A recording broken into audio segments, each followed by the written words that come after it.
Okay, welcome everybody. This is the Broadband Hui. This is the 261st first convening of the Broadband Hui. We've been doing this since March of 2020, ever since the pandemic started, at least for us in Hawaii. And we committed to convening every week, but then we kind of went to twice a month in 2025. And have been kind of getting used to this cadence, but I think it's appropriate because there's a lot of stuff happening, and we still wanted to make sure that people have an opportunity to take advantage of whatever resources that might come to bear on helping to close the digital divide. Anyway, I'll do a couple of quick introductions, and then we'll get into our official agenda. Let's see. I think most of the folks are kind of regular. I'll let Del introduce himself when he does his presentation. Steve, you want to do a quick intro? Okay, I'm Steve Takaki. I'm a guest here from Bert. I took his Com 350 class from UH, and I volunteer at Hawaiian Hope. Yeah, great. Hey, Eugene, you want to say hi? Sure. Hi, everyone. I'm Eugene Chang. I used to attend back in the early days. I've been less present because my specialty is all the engineering issues. And this group is a lot less technically oriented, but Bert promised there'll be something interesting today. Okay, yeah, no, that's gonna put the pressure on Raul and Monique. So,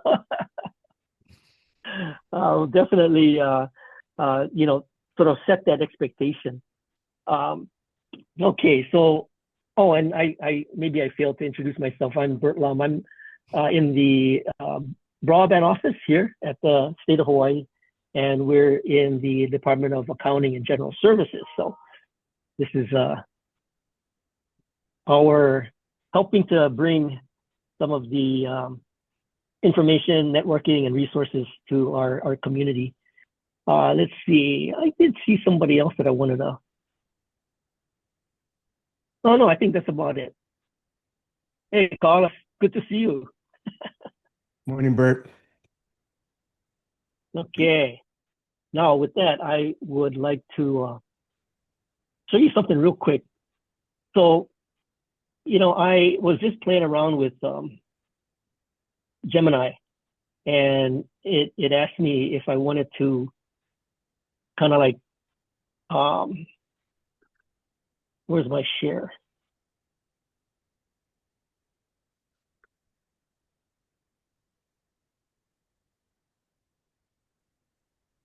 It asked me if I wanted to update my slide, and this is what it produced.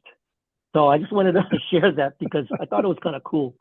And this is just using, I have the deck for the most part on Google Slides, and now Google Slides has a button that you can activate for Gemini to use, I guess, Nano Banana to create a slide or maybe enhance the slide. And so this is kind of what it came up with. And I thought it was pretty cool. It kind of shows all these connections around the island. So, and still has our wave in the middle.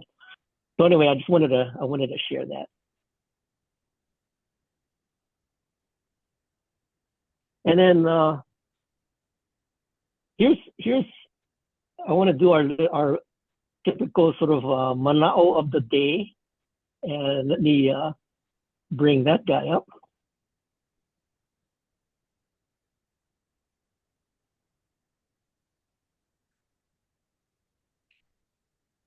Okay, so this mana'o of the day, let me give you a little bit of context. I was invited to one of the strategic planning convening by Hawaii Green Growth. And Hawaii Green Growth runs something called the Aloha Plus dashboard. And I've been discussing with them how we can show some of the digital equity projects and perhaps provide some insight into progress with digital equity and digital literacy and access to devices. So anyway, I was at the strategic planning meeting, and the new executive director, his name is Kalani. Last name is last name now slips my mind. Ka'ana. Yeah. Anyway, Kalani had a saying, and I thought it was really kind of appropriate. It was, "Okay, kahua mamua mahope ke kukulu," and it translates to first the foundation, then the building. And I'll admit, I took the liberty of using Gemini to help me come up with an image, a good background image that would help to convey what it is that I was trying to say in this kind of proverb. And it came back with a kind of a lo'i and a hale. And around the hale is like I don't know, it just kind of came up with like a little Wi-Fi bubble. So I thought that was pretty cool. But anyway, that's the manao of the day. Oke kahua mamua mahope ke kukulu. And in terms of the work that we do, we are definitely building the foundation. And I think all of you in your capacity are doing this work to help the community, take advantage of this technology and be able to take full advantage and kind of thrive in this growing digital society that we all are very much familiar with. So that's our manao of the day, and I wanted to share that with you. Now, as for our agenda, I would like to kind of kick it off with Del, who is the IT manager over at the County of Kauai. And he willingly came on and wants to share a little bit about what's happening with the recent announcement that we all heard about, which is the Starlink that's being implemented across a number of different parks on Kauai. So, Del, I don't want to take away any of the headlines from your talk. So why don't you go ahead and share with everybody what this project is all about? Yeah, sure. Thanks. Glad to be here. Thanks, everyone. So you kind of introduced me, but once again, Dal Sherman. I'm the IT manager over at the County of Kauai, and glad to be here with the group this morning. I really didn't have anything formal prepared. I thought maybe more of a Q&A session might be fun, but I do have just a couple things I can show you to kind of give you a quick overview, but they're all live dashboards of what we've done. And then I can talk a little bit about the details of what this is all about and how this happened. Does that sound good to you, Bert? Yeah, sounds great. And if you wanted to share that dashboard, I got the capability for multiple users to share. Okay. Yeah, let me flip over to my Starlink window here and share that then. So I'm assuming that many of you probably have already used Starlink, may have subscriptions to the service and are kind of aware of how all that works. But just in case, this is our Starlink dashboard with all of the antenna subscriptions that were part of this project. So currently we have 8 antennas, 6 of them are live, one of them semi-so, and I'll explain that in just a minute. But these are all the enterprise class antennas. So it's a larger fixed antenna. It doesn't rotate or track like some of the others do. And And with these antennas right now, we're seeing on the order of maybe 200 meg down and 100 up, occasionally less, but it's pretty consistent. But the more interesting thing are the access points that we've attached to these antennas. So just give you a little background of this project. This started back in like 2000 and probably 21, 22, I'm not sure. And that at that time, the DCCA had approached us with some broadband initiatives, and this was before the establishment of the broadband office even, with the idea of reaching individuals in rural or underserved areas, obviously. And in our case, kind of the bigger concern was just the vulnerability of our infrastructure. So all of the fiber is overhead. A tsunami or hurricane could easily destroy big portions of that. And so if we utilize that fiber to reach remote areas, and then we have a disaster wipe out that connectivity, all that work would have been for nothing. So we threw out there, well, why don't we build these little Starlink bubbles? We'll put up a Starlink antenna, and to that we'll attach some higher end Wi-Fi gear so that we can support a little bit more solid connectivity. And we'll locate them in areas where people are likely to congregate during a disaster, potentially where maybe FEMA would come in and set up tents, or fire department and police would stage vehicles and so on. So that's what we did. And we just turned that up a few weeks ago, and hence the announcement that many saw. So as part of the announcement, there were the 6 sites that you see listed here, and these are all public parks with large open areas where people could come in and set up little triage stations or equipment or whatnot. So that's what we targeted. And with our particular deployment, it included the Starlink antenna, but instead of using the Starlink Wi-Fi, which is not extremely robust and the range is limited, we went ahead and deployed Cisco Meraki Wi-Fi access points. As you can see from the screen I'm sharing, we chose a newer model that they sell, the 9163E, which supports Wi-Fi 6 and has multiple radios. And then through the Meraki dashboard, it gives us some nice insight into what's going on health-wise with the network. So in a glance, we can see the status of each location, its uptime, when that device was last contacted.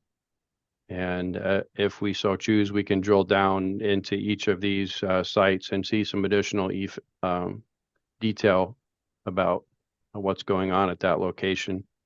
And then paired with these Meraki access points, we also deployed Meraki PoE switches, and they have a switch version that's a little 8-port industrial switch that's fanless and intended to work in a high heat, just dirty environment.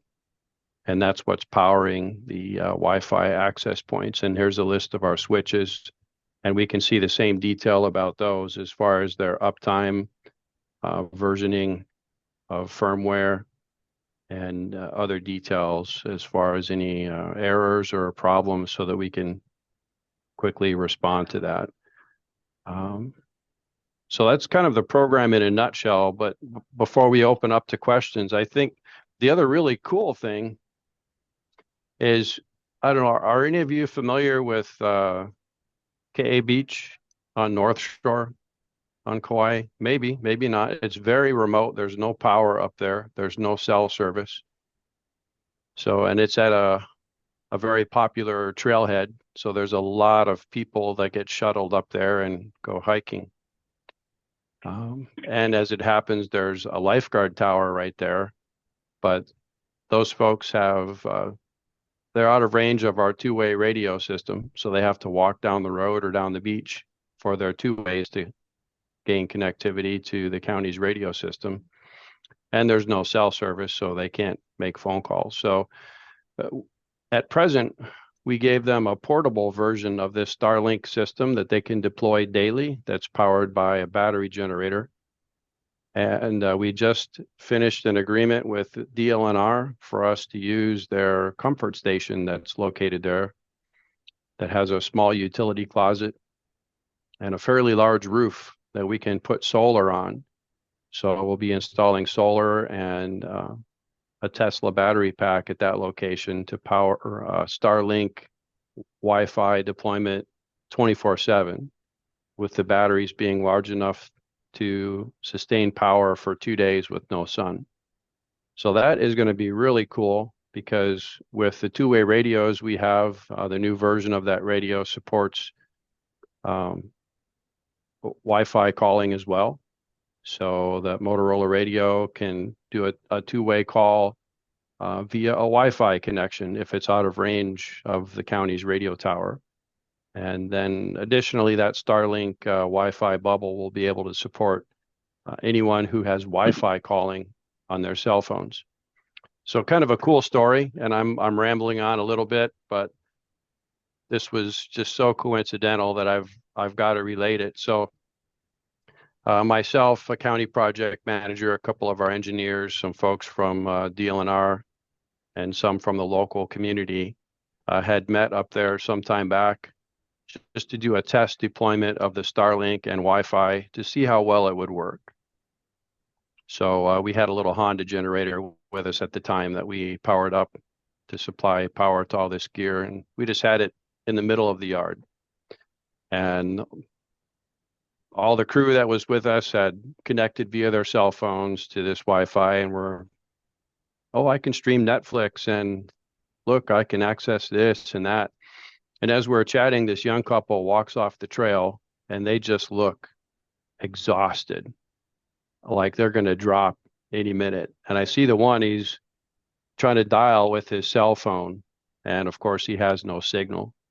And they saw us there. They could see we were county officials, so they came up to us like, we really need help. I was supposed to call my father-in-law. We're on our honeymoon. We went hiking, and we are beat, and we just can't take another step. And I can't call him. He's in Hanapepe, and we don't know what to do. Like, well, you're in luck. And we had him connect Wow. his phone to the Wi-Fi hotspot so he could do Wi-Fi calling. He called his father-in-law, told him, hey, we're here. We got to get a ride back. And they came and picked him up. But it was kind of a neat little story that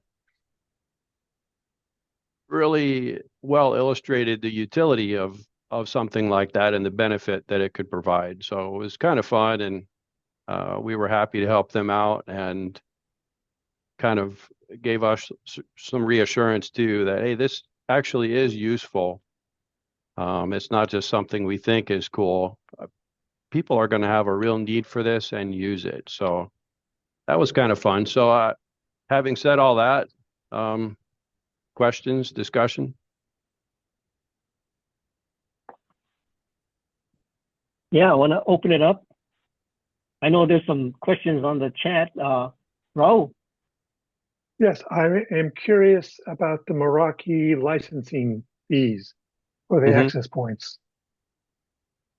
Yeah, that's the one thing with Meraki is you pay for it in perpetuity. It's a never-ending thing. Not dissimilar, though, to what you would have with any Cisco product, where typically you want to keep maintenance on that product so that if it ever does break down, considering it's a critical piece of public safety infrastructure. So as with all of our Cisco gear in the county, we keep maintenance on it anyway. So we felt that these Merakis were really no different. So the licensing fee wasn't really a hard pill to swallow, and it's fairly low. So with these, in that we purchased each of these access points and switches bundled with, I believe it was 3 years of licensing upfront. So it's not going to be a hard thing to maintain once the grant funds run out.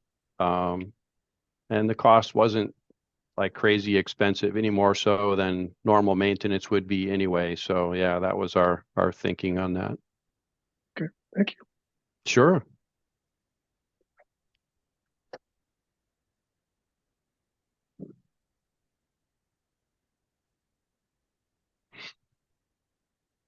Any other questions? I'll even take some criticism. Aloha, No Dell. This criticism. is Sean. Sorry, Monique. I'll just jump in real quick. I was just wondering what was the budget, who paid, who owns the network assets, Yeah. how are they maintained, that kind of thing. Sure. Yep. So the grant funds, for the most part, picked up the recurring costs. So the subscription cost of the ongoing, what we'll call broadband service, for lack of a better description, that'll be paid for by the grant, and that's done as we're billed. So it's not an upfront thing. We get billed for the service and then we get reimbursed. So the county picks up the tab up front and then we get reimbursed until the grant funds run out. The total worth of the grant was probably around 80,000, I'm going to say. As far as the equipment itself, the county picked up part of the cost for that equipment as a CIP project that the county had entered into some years back for just network infrastructure improvement. So we felt that was a good fit for the CIP, so we were able to leverage some of those funds. But equipment-wise, the Starlink dish itself is a couple thousand, and the Wi-Fi access points and Meraki switches, a couple thousand more for each site. So not crazy expensive, affordable.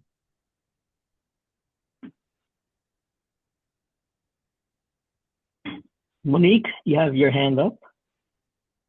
Yes, thank you. Good morning. I'm curious about the reliability of the Starlink internet connection that you are receiving, and even more so when the big interruption happened like several weeks ago. Did it, meaning the loss and lack of service, did that impact you guys at all? We didn't notice an impact from that as far as just the ongoing connectivity. From the testing we've done, it's been pretty reliable. And in particular, we're counting on feedback from our ocean safety guys, the lifeguards, because of all the deployments we have, that ocean safety deployment that's at present portable that they set up every day at KA Beach, that's kind of our most critical one. So the feedback from them has been awesome. They consistently get 100 down and 30 plus up, which is more than adequate for general web access, voice calls, simple streaming, certainly text messaging. So reliability wise, it's been pretty good. And from what I've seen, it's continually getting better. I have to assume that has something to do with just the increasing number of satellites that are in orbit. But yeah, so far, very solid, no issues, particularly in the system delivering what was promised. Like, what is its purpose? So I don't want people streaming Netflix. You could, but that's not why it's out there.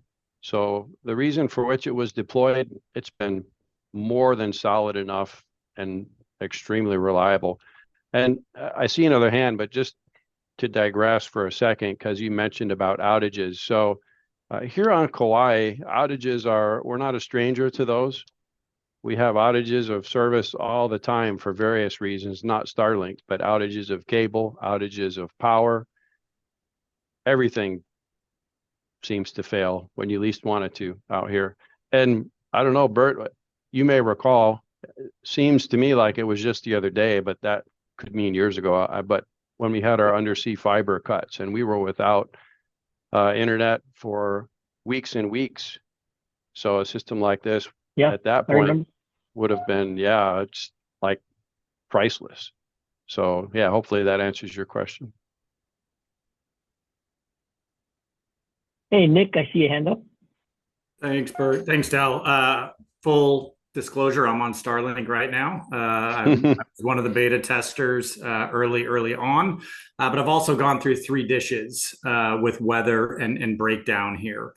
So I'm curious on 2 things. One is I guess plans for increases in cost and what that looks like, and then kind of just the plan for the actual hardware breakdown in our climate and how you guys are planning for that.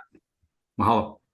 Yeah, good question. So we don't have it in place yet, but our intent is to have an extra antenna at some point. With the few that we have deployed today, and considering how quickly we can typically get a replacement, we didn't take that step yet. But I think as we increase the number of these, we'll want to have a spare on hand. With this particular enterprise antenna, I think they call it their Gen 3. But in that it's relatively sealed, no moving parts, no gimbaling, just a fixed mount flat antenna that supposedly is rated for this kind of environment. If you read some of the detailed mil specs on it, we're hoping that the reliability is a little bit better than some of the previous antennas were. So we'll see. But so far, so good. And then just to follow up on that, was the control of a private company without like a PUC or anything like that, and increases in costs. Mine has gone up quite substantially since I first got it. Obviously, the speed has gone up as well. But any plans for that, or just kind of, just more curious. Thanks. Yeah. So interestingly, with the enterprise plan that we're on, we actually saw a price decrease from what we had initially budgeted for. So that was kind of cool. What we ended up doing, so typically the way this works at present, there's a $40 like port charge, and then you pay for a bucket of data. So we had calculated what the usage was likely to be, and we went that route where we just buy this data bucket. And then if we see we're going to exceed that, we'll have to address it when it comes. But as of now, we've always been under. But with the decrease that we saw in the rate plan, we were able to increase the size of the data bucket to give us even more overhead so that we could absorb a little bit higher usage if it comes to that. So far, I haven't seen the increases being an issue. You know, when the time comes, we'll have to deal with that, obviously. But my feeling is as competition increases, we've got Project Kuiper out there now, which is off to a slow start, but it's happening. And there's going to be more competition. And I think that'll drive prices down. So wait and see, but so far, so good. Awesome. Well, thanks, Del. I think it's great just to understand the big 60,000 foot view here in Hawaii.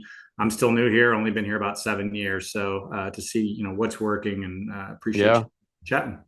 Yeah, thanks, Nick. Thanks, Nick. Del, some people wanted to see if they could get a hold of you. Would you be okay with sharing your email? Oh, yeah. Yeah, I can just speak it out if you want, or I can put it in chat. Oh, just drop it. Yeah, just drop it in the chat. Sure, I'll type it in chat. Anybody else got a question for Del? I want to give a fair amount of time for Monique and Raul.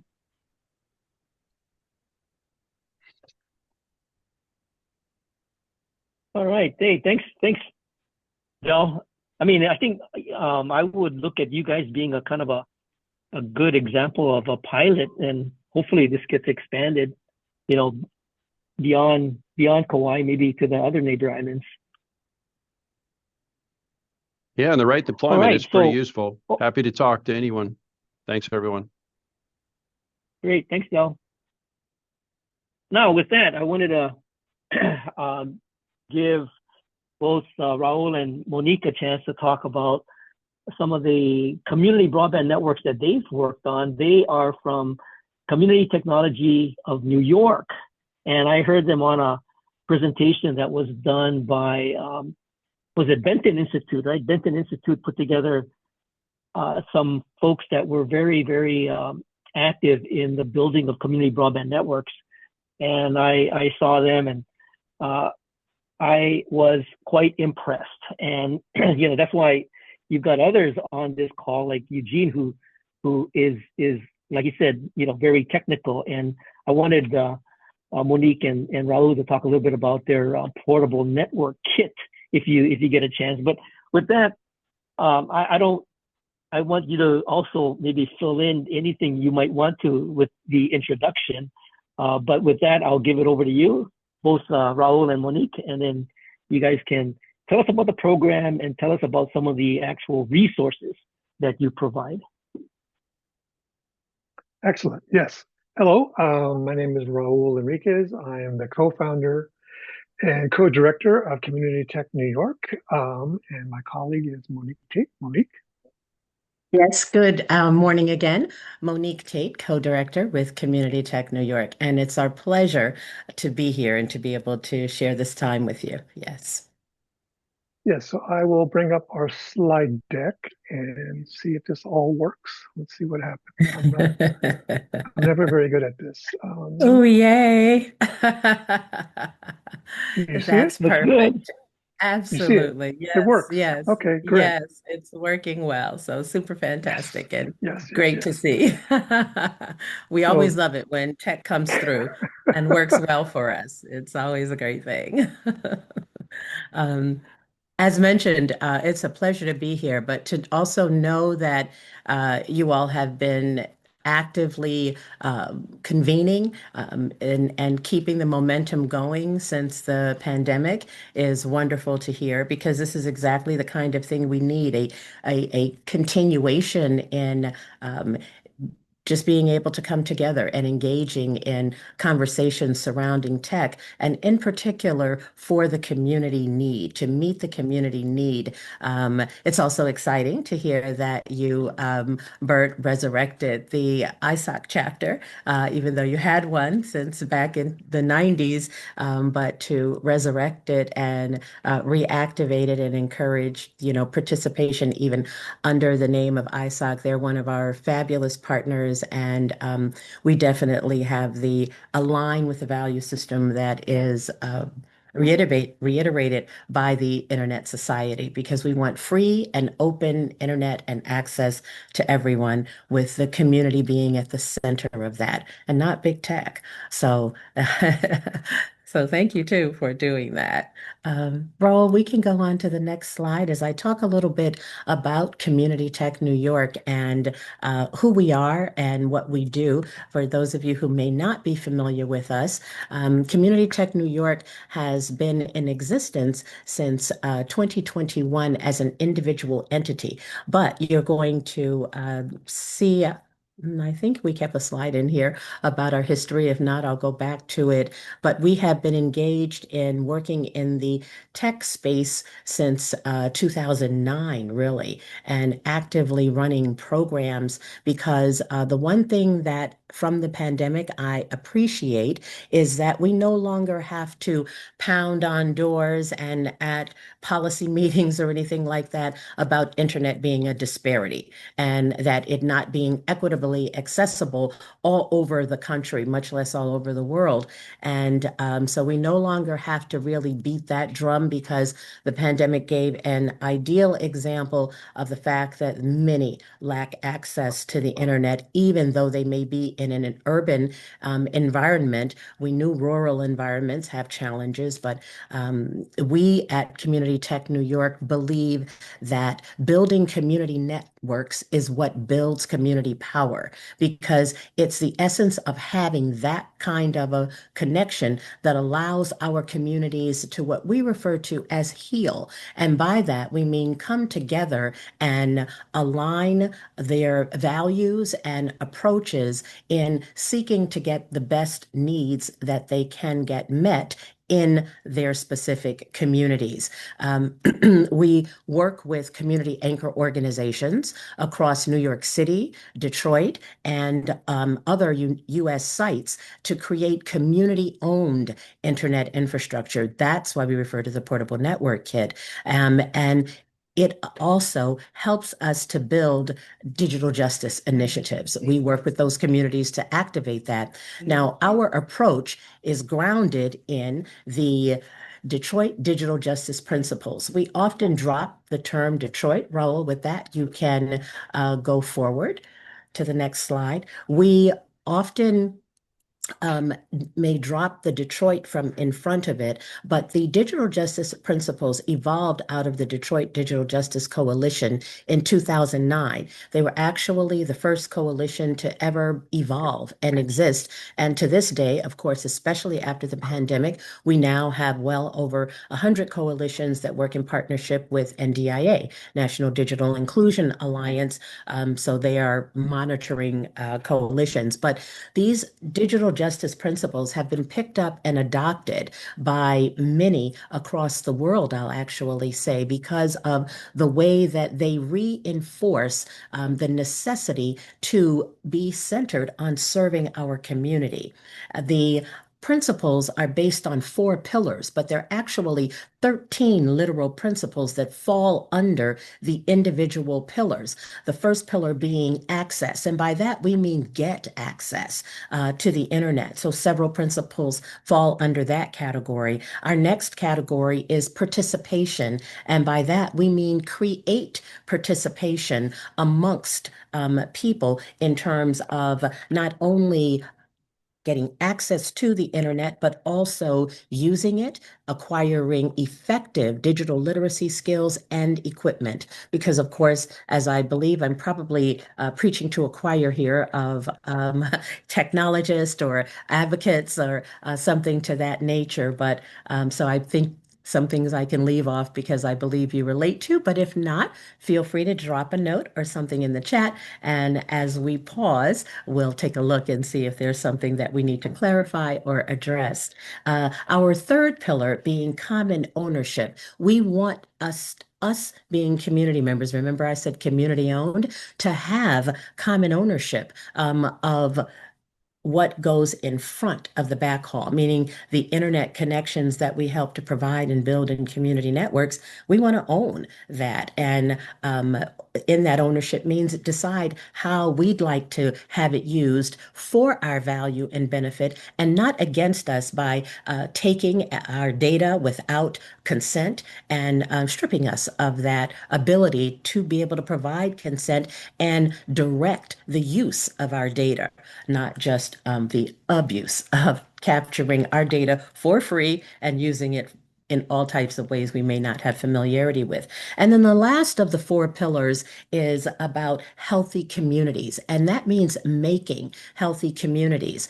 We may go on a presumption that the internet access, and thank you, Bert, for dropping the principles link. We may go on the premise that everyone has access or even wants access. But when you dig deeper, you find out that in communities, even with the way that the government did the mapping process, it's still not an accurate reflection of those who actually have real connection, meaning using a computer or at least using a tablet or something, because many people who answer the question that they have access are talking about on their telephones.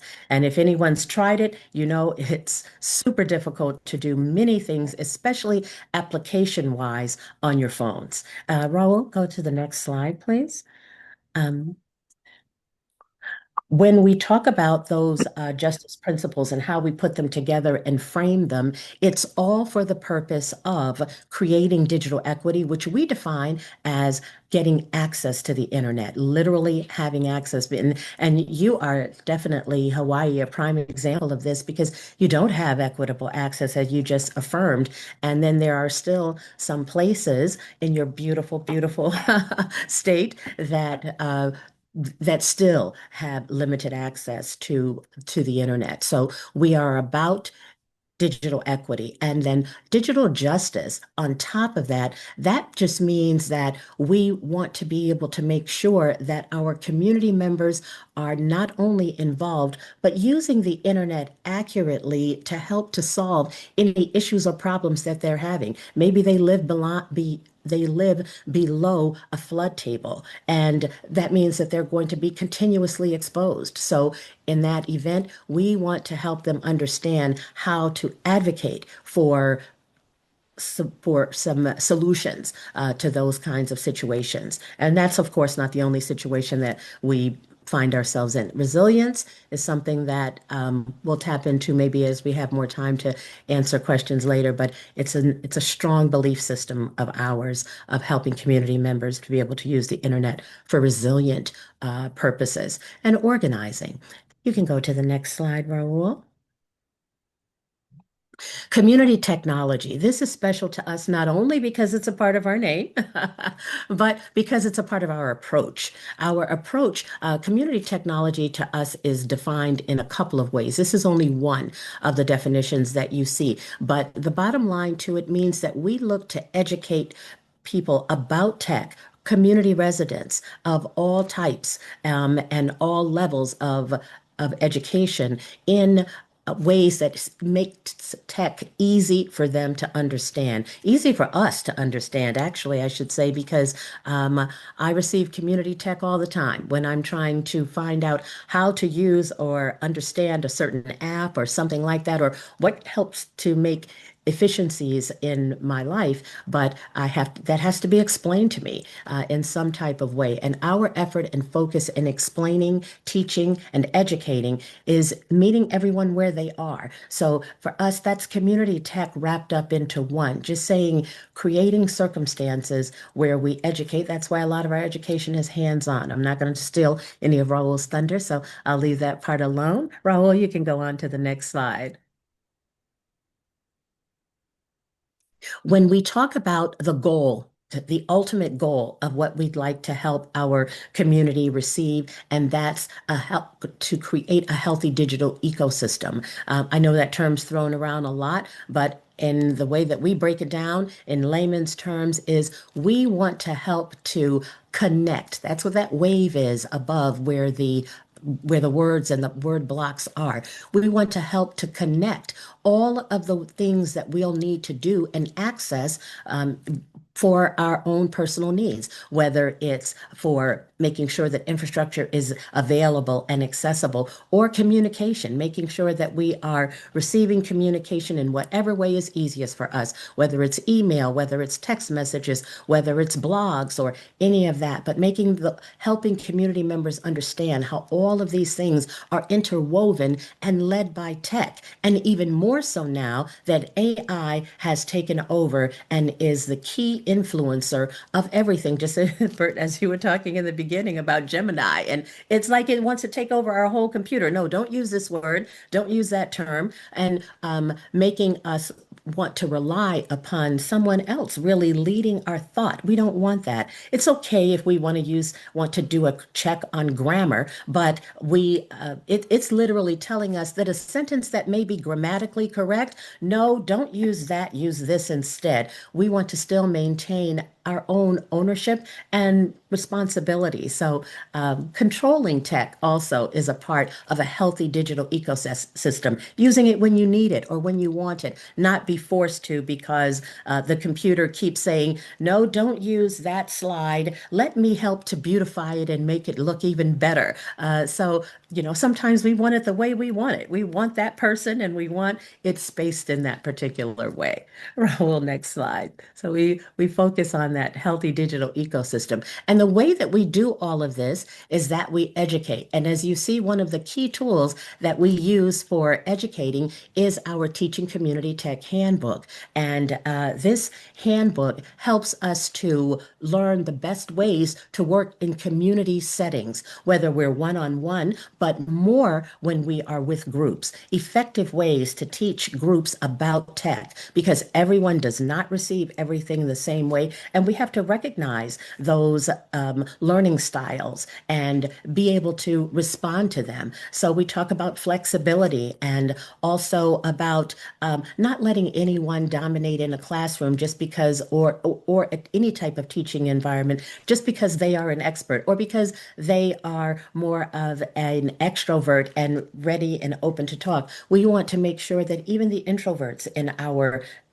education systems and classes, webinars, and scenarios are also being able to receive the information that we have to provide.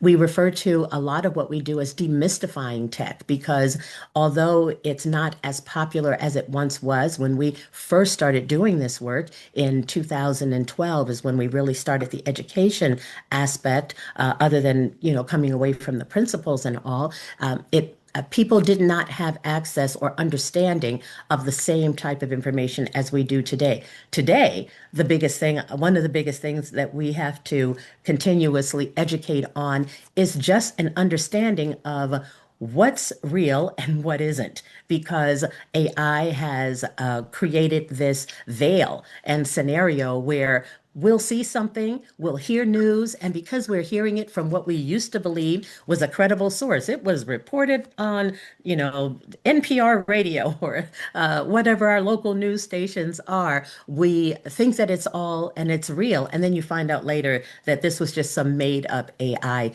creation. So demystifying tech is still a significant part. Who we are focusing on are community leaders and those who already have history and most important, trust in their communities, so they are easily able to go over that hurdle, and people love them, believe them, even if they don't always love them. They believe them and they trust in what it is that they have to offer and to say. And then, of course, our approach is to help people understand the internet and how it functions by building P&K starter kits. Raul, next slide, please.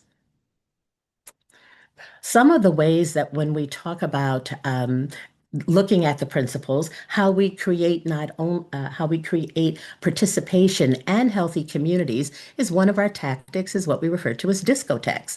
Discotheques is a double play on the word because all discotheques feature music. Back when Prince died, the discotheque that we had that year, we focused on all Prince music only, and we wore purple for that discotheque. But it's an education way. It's discovering technology. We have little stations set up like science fair stations, but they're all about tech.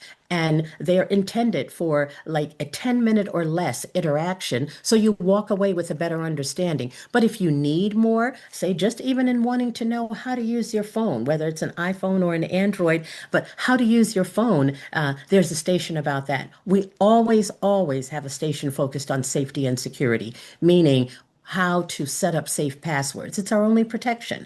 So it's, and as you can see, even from this slide and its experience with young people, and in that lower slide, that happens to be Raul's son when he was much younger, teaching another young person about how to crimp cables and create cables. So we teach lots of very interesting things at our discotheques.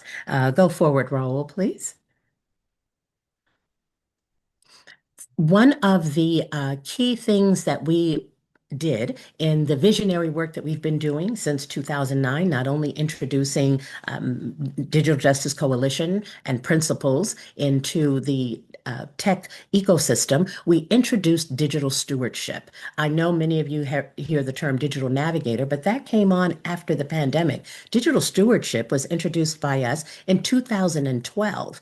And with that, it means that we created a network, and we still continue to do that to this day, create a network of community members that we teach them about anything tech related and tech related systems. And we'll go into more detail about where we do some of this type of work. But digital stewards exist all over the country, and all of the trainings that Raul and I have done, and our team member, too, Danny Peralta, who is the deputy director with us, we've done this education systems for many, many years. And these key anchors in our neighborhoods, they help to organize and build the tech systems for their neighborhoods. So it's not just coming based on a government edict or being provided because of that. It's creating geniuses who didn't even know that tech and understanding and being able to deploy it was one of the genius points that they had and are. So we continue to deliver what we do through digital stewards. They have greater training, technical training than digital navigators who are teaching something important, digital literacy, but their basic tech skills. Raul, you can go ahead to the next slide too. And this relates definitely to something that you mentioned earlier. One of our key goals is about resilience along with technology because we want people, though, to have community-led opportunities for resilience. The community members who are suffering through emergencies and circumstances, whether they're natural disasters or man-made disasters, we want to help people find tech solutions to overcome those circumstances, and how you can use technology for local communication infrastructure, which is key for us. Next slide, please. I mentioned this a little bit ago, and I'm going to go through this slide quickly so that we can get on to some of the other things about our portable network kit. But just very quickly, I already talked about the coalition being created. But in 2012, when we introduced digital stewardship in New York City and Red Hook, there was a team of digital stewards that were created, and they installed, of course, a system, a technology system with the portable network kit in their community. And this is where Hurricane Sandy also came about. And that communication infrastructure that they created, it was so reliable and so good because all internet connection had gone out. And this is a part of our resilience approach as well, is intranet. Communication, how you connect when you're offline, when you have no internet that you're able to connect to. And this communication system was so reliable that FEMA used it during the help for Hurricane Sandy because there wasn't anything else that they could use. Then we went on to two other projects. I won't take a lot of time to define and describe. Resilient communities is where we also built networks within these over 5 communities in New York City. Next slide. I'll turn it over to Raul to continue on with our focus on what our key tool is about. Yes, so our key tool is called the Portable Network Kit, or our acronym is a P&K. And what it is a self-contained, battery-operated local Wi-Fi network that has a local server on it. And what makes it stick out from the other types of networks like this is the curriculum is designed so anybody can learn how to build it. Really, I can teach you how to do this in a day. So each kit will broadcast a Wi-Fi signal about the size of a football field.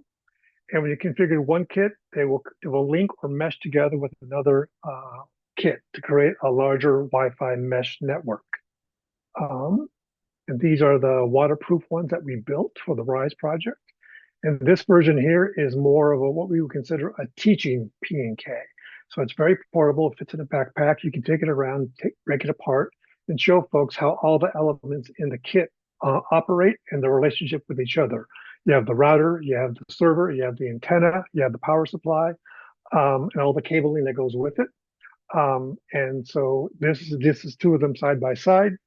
Again, one's designed to be deployed out into the community or wherever you need it. The other one's designed for training, teaching folks how this all works together. This one was a special design they only wanted a repeater system with a large battery pack and point-to-point radios and no server. They just wanted to be able to connect it to their main tower to provide Wi-Fi to an area. And these are the stacks we built for the RISE project in New York City. Again, I didn't build these. Our staff didn't build these. Digital stewards built these. They built 28, actually more than that. But these are the 28 ones that we built originally. And yes, so the P&K originally was designed as a teaching tool. It was meant to give stewards hands-on practice on configuring a router, configuring a server, making cables from scratch, adopting antennas to the network, and making the whole thing work on its own, and breaking it apart and putting it back together again.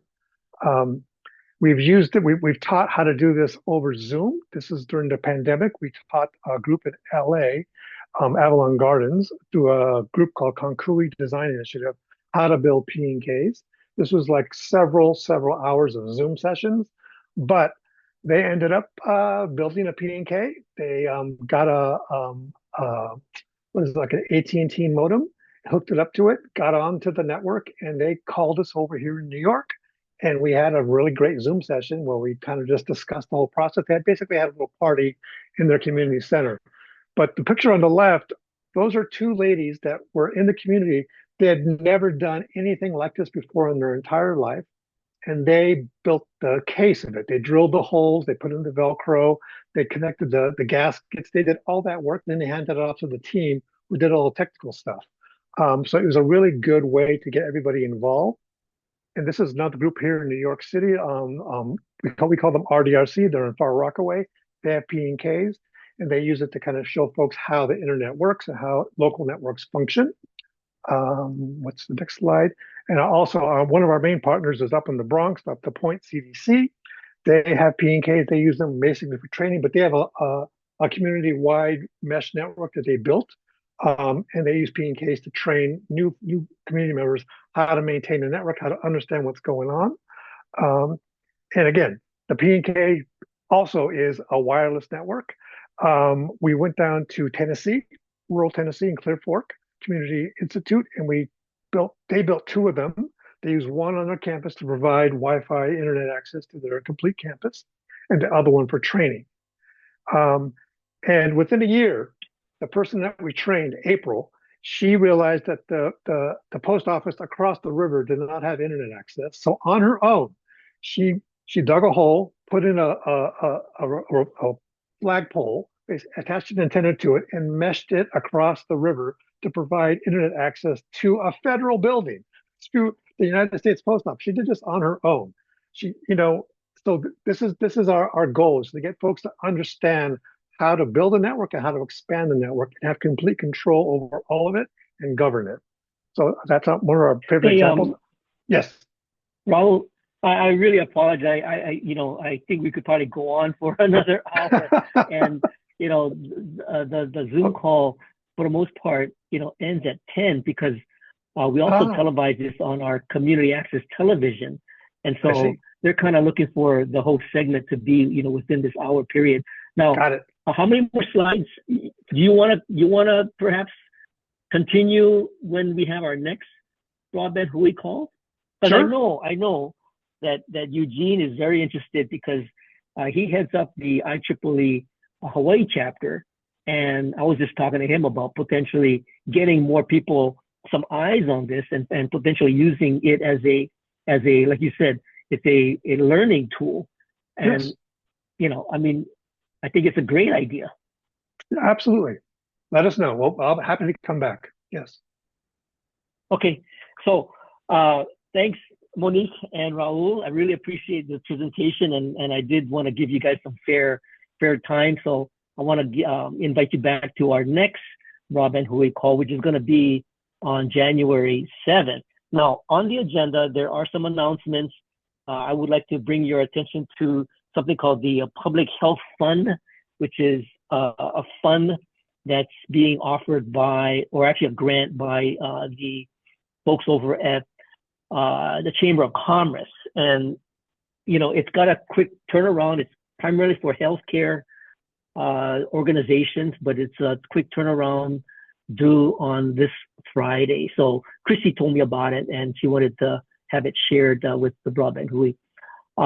With that, I'm going to put up our closing slide here. And I do want to wish everybody great holiday season. And again, we will be back on January 7th.